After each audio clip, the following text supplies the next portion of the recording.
Hey, what's up you guys? Welcome back to the channel. It is Rob, your local problematic Leo, and today we're going to be taking a look at Warframe's latest release, Koumei, as well as her two signature weapons, the Higasa and the Amanata. Now, I'm not 100% sure exactly how it's pronunciated. Oh god, I can't even say pronunciated correctly. Listen, it could be Koumei, it could also be Koumei, but I don't really think I'm gonna be the person to be calling anything Koumei on this channel. At least, listen, we've got a history. So let's go ahead and jump on in. Now, as you can see, you can purchase her for 370 plat. There is a quest that leads into her, and I think you have to play games and stuff like that, and I don't really want to do any of it. I've got the plat laying around, so I'm going to use it. But what I actually use it on is the Koumei Fate bundle. So as you can see right here, for 800 plat, you get Koumei, you get her alternate helmet, the Orihime helmet, which I have to say, I think it's pretty cute. It looks a little bit like a deer. We also have the Higasa and the Amanata, her two signature weapons. We have the Rolling Fates emote, which I do want to have a quick chat about because I think DE missed the mark on it. It was close, and then it just kind of fizzled away. And then we have the Buyo emote, as well as the Koumei Ito glyph, the Koumei Ito sigil, and the Koumei Egemono, which I'm assuming is some sort of decoration that I will probably not being used in my orbiter at any point in time. Regardless, let's go ahead and jump on in, take a look at the weapons, take a look at the Warframe, and see how she plays. Alrighty, so kicking things off, we have our first ever umbrella gun, the Higasa. Now, I don't know if you guys remember it, but like way back in the day, I was like watching reruns of like the original Batman with Michael Keaton. I don't know if it's original, but you know, the really old Michael Keaton Batman, and then they had like the Penguin in it, and then he had like the umbrella gun there where it's like, it would like open like a parasol and he could like shoot stuff with it. I don't know if it actually blocked bullets or whatnot, but that's just what I remember, and he would like spin it around and shit, and it was kind of like fun. But that's kind of the same thing that we've got going on over here. However, the parasol itself actually absorbs incoming bullets, and you can use it as an alternate charge fire, which is kind of sick, but it does not just block bullets. I can't wait till you guys see it. However, like I was saying, I don't know if I'm right, I don't know if I'm wrong, maybe it's just a visual bug, but is this a Mastery Rank 2 weapon? Because it feels better than a Mastery Rank 2 weapon, but it doesn't feel quite as good as a Mastery Rank 12 weapon. So all I'm saying is, I don't know, maybe I can't wait for a Higasa Prime, because it's pretty good. It's outperforming a Mastery Rank 2, but let's take a look at it. As you can see right here, it is a burst fire weapon. The critical chance on it is decent at 24. Critical multiplier decent at 2 times. The status is, it's not bad. But the interesting thing about it is it does just have a base puncture and slash on it. Now, as you can see, it also has a charged shot, and that is going to basically come from any incoming bullets and anything that you end up killing with it. So let's go ahead and take a look at how this baby performs. So I've got some friends. Let's go ahead and bring them up. They are very aggressive friends. So as you can see, we've got some bombards going on, and it's not only blocking bullets, but it is definitely blocking rockets, which is absolutely fantastic because I thought there would be some splash damage from like behind it. But yeah, our shields aren't budging at all, which is kind of freaking amazing. Now, I want to pause these guys for a moment because I will die. Oh, please no more rockets. Thank you. Thank you, Parasol. Let's go ahead and put these enemies on pause. I can go ahead and simulate? No, simulate was right at the very beginning. Put them all on pause, and I'm going to go ahead and take some shots at them. Now, this is a very highly accurate weapon, which I do quite enjoy, but I do need to point out 2 things. As it reloads, the parasol comes down, so keep that in mind. When you're shooting enemies with the alternate fire, the parasol also comes down. You cannot shoot your alternate fire unless you have it charged up. So again, you charge it up slowly by killing enemies. At least I think it's killing enemies. It's either killing enemies or headshots, something along those lines. I feel like it's killing enemies. I feel like headshots are just for incarnates. But on its own, it's fine. I don't feel like it's like, I mean, I don't feel like it's the most powerful weapon on Earth, and maybe my build is just off with it or something. It is kind of chunking, but it's not, you know, it's not chunking as fast as I would want it to chunk, if you know what I'm saying. Like, I feel like a Mastery Rank 12 would have already gone through it. I feel like I'm using kind of a lot of bullets to get the job done. So, I don't know, but I will say that I like the way that it feels. I think that's one of the things that people don't quite get. It's like, for me, it's like the feeling of a good kind of basic gun, because this is what it feels like. It feels like a very basic burst fire with like good accuracy. You know, I don't feel like I'm getting too much recoil off of it, which is very nice. But as you can see right there, the alternate fire has a decent chunking effect.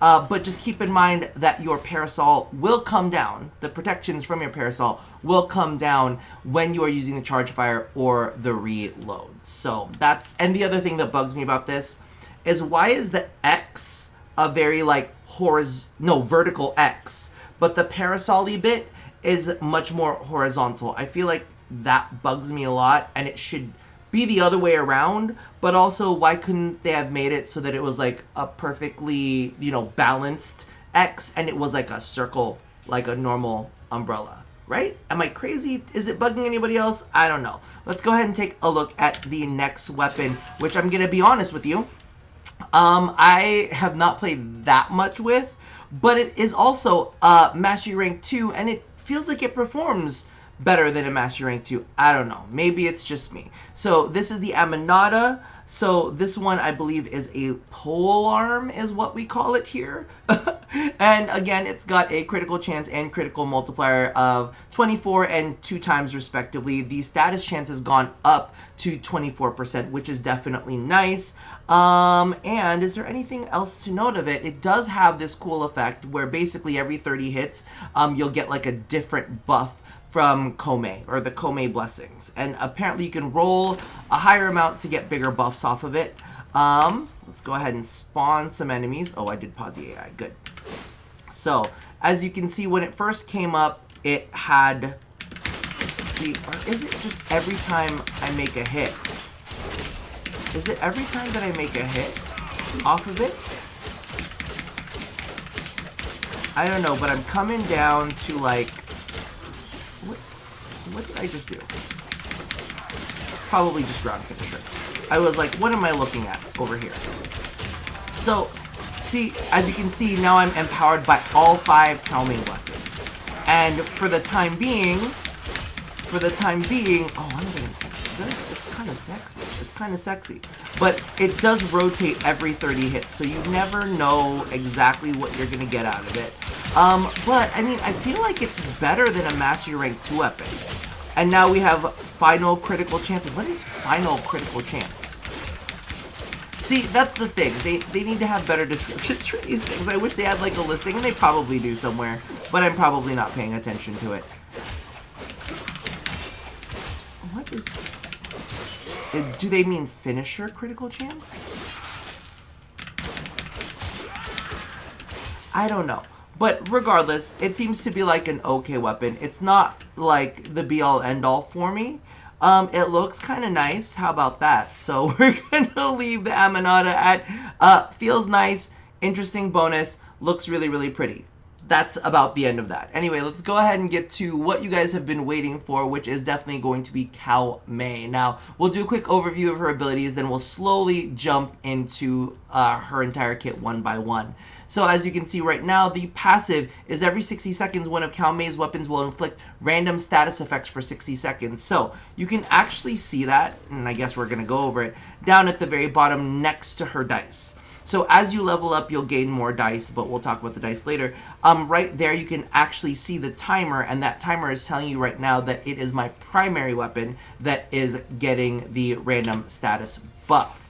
All right, moving along, we have the Koumei. Now this is the one where you throw out all of these kind of like threads, and as enemies walk through them, they will get inflicted with different statuses. You can kind of tell the mixture of elements that you've got going on because each thread is going to have a different color. Next up we have the Omikuji. This basically sets you up for like, it feels like a ribbon challenge. You basically get like a little mini Riven challenge, and if you beat the challenge, you get a decree for the rest of the mission. Now, I think that this is going to be really fun for like longer missions. You'll get some cool, interesting bonuses, and as long as you're not taking on anything too insanely difficult, I'm sure that they can stack up and be really, really beneficial. But the interesting thing about this is it doesn't seem to be affected by like any mods that you put on. That's kind of like what you see is what you get, which makes me feel like this is the perfect ability to replace. Now we have the Omamori, which are these charms. It looks very much like Baruch charms. And basically, instead of like, you know, what do you call this? Stunning enemies. Is it stunning enemies? It's like disarming enemies. This basically has a 50% chance, which is unmoddable, so it's always going to be a 50% chance to turn the enemy's attack into a heal for yourself. So instead of taking damage, you get healed, and the number of charms depends on the dice roll that you get for it. Keep in mind, if you get 3 6s on your dice rolls, you just become invulnerable for the entire period. And then what happens is, I think that's it. That's all for that. And then the Bunraku, this one is actually really, really cool. You string up a bunch of enemies in front of you, and it is line of sight. And as you can see right there, I've modded it to have like 57 meters on it. So you get a pretty good base range on that. Oh, back to Omamori. You can only refresh it when you get down low on the Omamoris. Okay, back to Bunraku.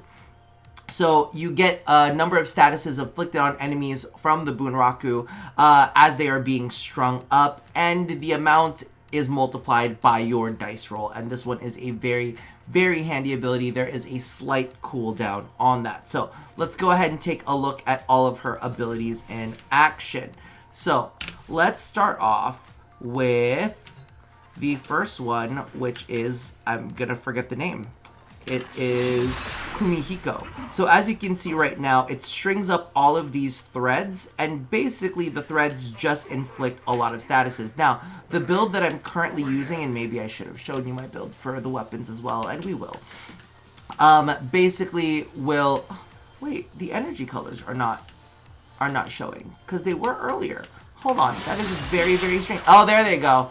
Oh, maybe like my mixture of energy of elements there was just all one type, because that looked really bad. But you can see right here all of the different kind of elements that you've got: fire, toxin, electricity, and this pairs really, really well with some of the Archon mods. I really, really like how the effect is.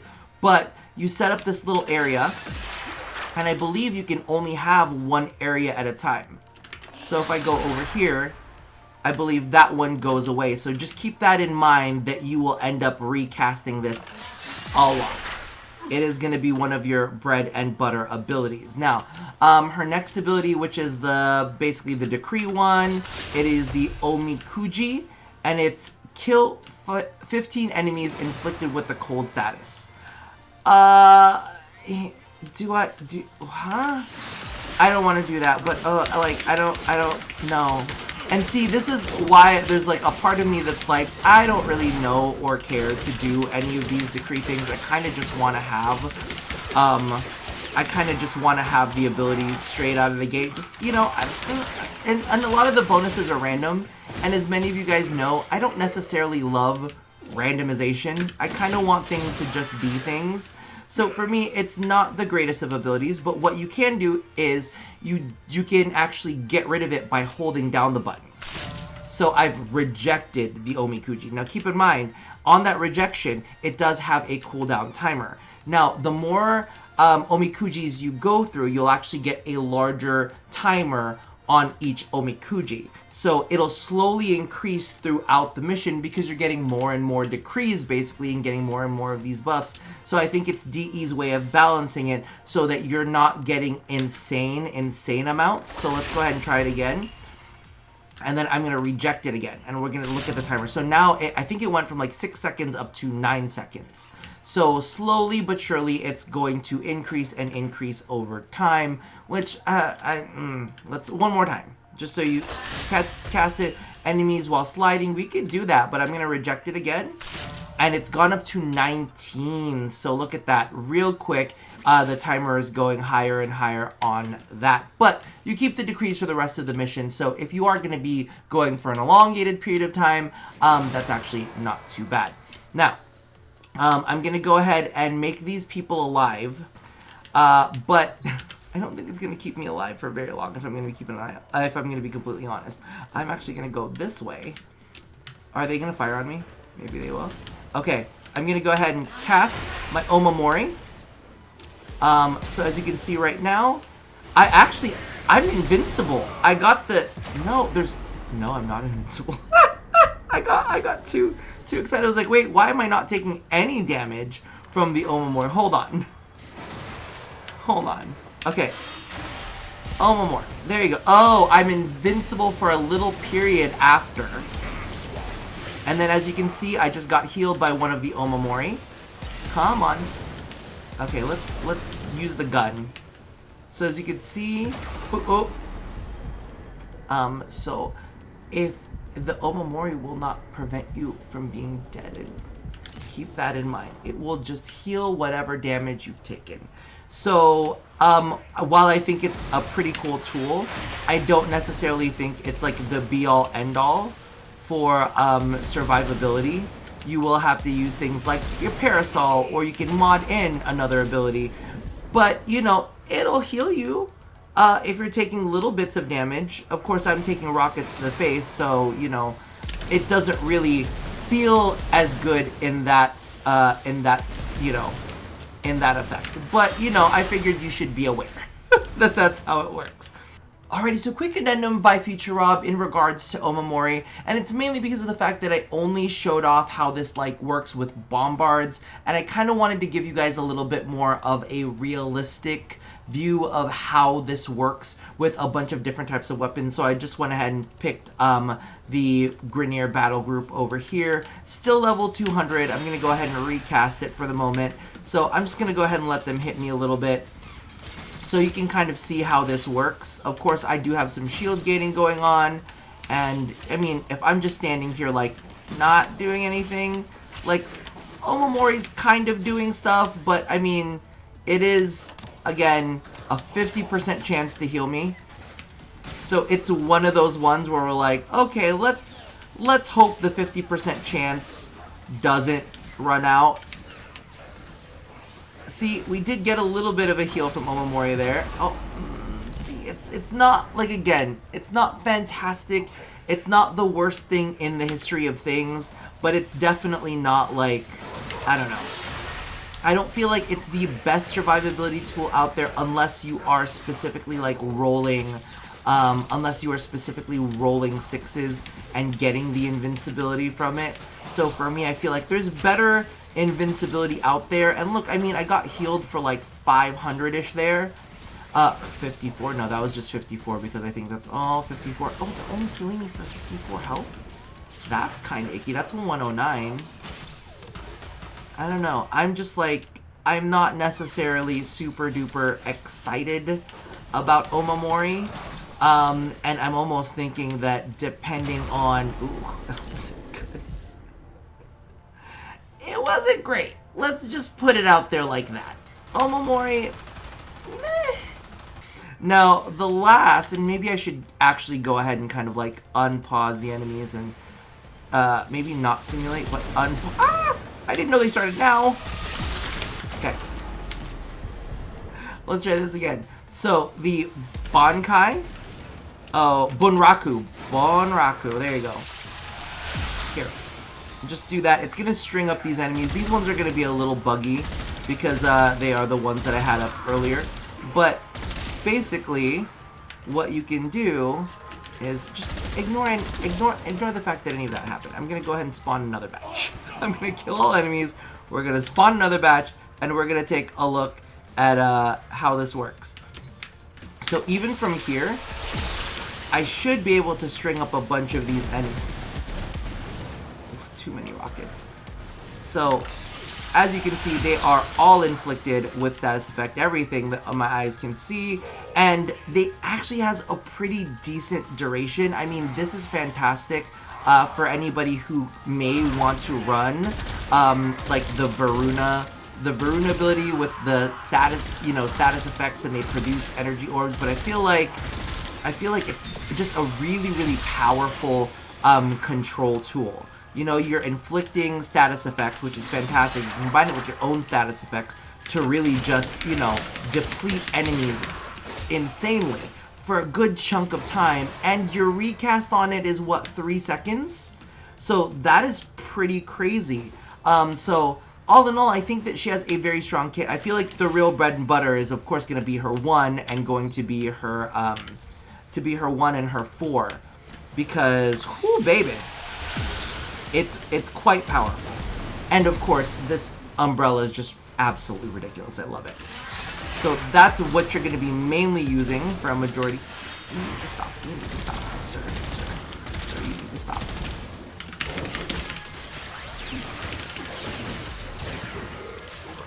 Okay, so all in all, I think that she's pretty fun, just lacks a little bit of survivability. Definitely a lot of kind of like, what do you call this? A lot of support is what I'm saying.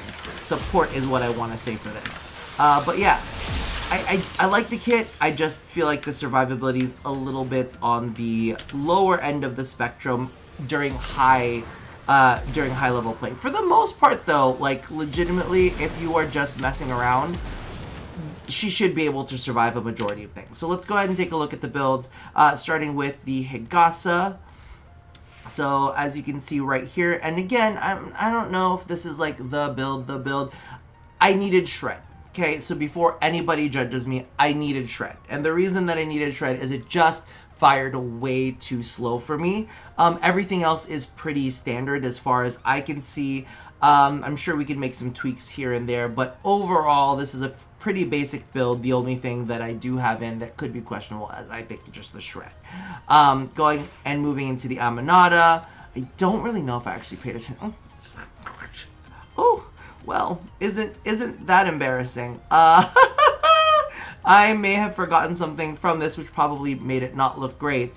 Organ Shatter, Blood Rush, probably, I mean, we probably could have done with a little bit of, where is it? Condition Overload. Toss that in there. Or toss in, I don't know, just some slash shit. Something along those lines to really pump up the status effect on there. You let me know. Anyway, let's take a look at Koumei, because I did put a bunch of Forma into her. So this is what my setup is looking like right now. I have continuity on there, so toxin statuses effect also apply corrosive status effects, so you get bonus status effects. The Archon stretch. See, for me, this is why I'm not as worried about like energy stuff, because usually you're going to apply at least a little bit of electricity, so you'll get that in there. Archon intensify, it almost acts like another intensify if your Koumei actually heal you. And then your Archon vitality, it's just more fire. More fire and more fire. The only thing that I left out was Archon Flow, because you actually have to kill an enemy with cold abilities, and technically none of it, like, it applies cold, but it's not a cold ability, and so I don't know. I just didn't feel like that would be worth the points in there. So that's where I currently am. I have Molt Augmented and Arcane Energized for the time being. This could always change, but this is what I am playing with currently. Now, let's take a look at the 2 emotes. This is how we're going to kind of end it, because, I don't know, I'm just slightly bitter. So we have the Buyo emote, which of course is the little fan. It is cute. It doesn't match my colors though, right? Okay, but why doesn't it match my colors? I feel like it should match my colors, right? And then, last but not least, and this is the part that made me very upset, is Rolling Fates emote, okay? So we got the Rolling Fates emote, and she rolls the dice, right? And I can't really tell if the dice are ever changing. Are the dice changing? And if the dice are changing, I don't know, maybe there should be like a more visible graphic on screen to show, because when I was rolling them, I don't feel like I ever got a different dice roll. And what would have been really cool is, you know, if you were there hanging out with your friends and you were like, all right, let's go ahead and roll some dice. Well, it looked like it was there, but we were at a different angle. You could be like, okay, who is getting the higher dice? Who can decide, right? Because up front, it's like 2s, right? That's what I was looking at one more time. Because it should just be like snake eyes up front. So for me, I'm just kind of like, you missed the opportunity to actually, yeah, see, it's always 2s up front, and I think it's 6s from when, if you look at it from your position. Why didn't we have that? Anyway, I will be coming in with a Dress to Kill sometime soon. I'm still playing around with the looks, as you can kind of tell. Nothing is quite finalized here. I am quite liking the helmet that is included in this, and of course we have the other 2 deluxe skins that have come out with this that have some very interesting ephemera, sigils. It's whatever's in the attachment. You know what I mean? You know what I'm saying? The ephemeras and signas that they've got in there are very, very key to pumping up Miss Koumei. Anyway, let me know how you guys feel about her down in the comments below. Are you having a great time? Are you also thinking about modding out? I don't know what we call it, but getting rid of her second ability in favor for another ability. Right now I'm thinking probably just Eclipse for some like survivability if I really need it, or I might actually go with something fun like Word Scythes, because they're kind of like low cost and they're like some extra damage that we can toss in, and they're pretty nasty. So I don't know, let me know how you guys feel down in the comments below, and as always, love somebody, hurt nobody, and touch your body. Dear Lord Jesus, this update has given us so much to talk about. So I'll see you guys next time. Bye-bye.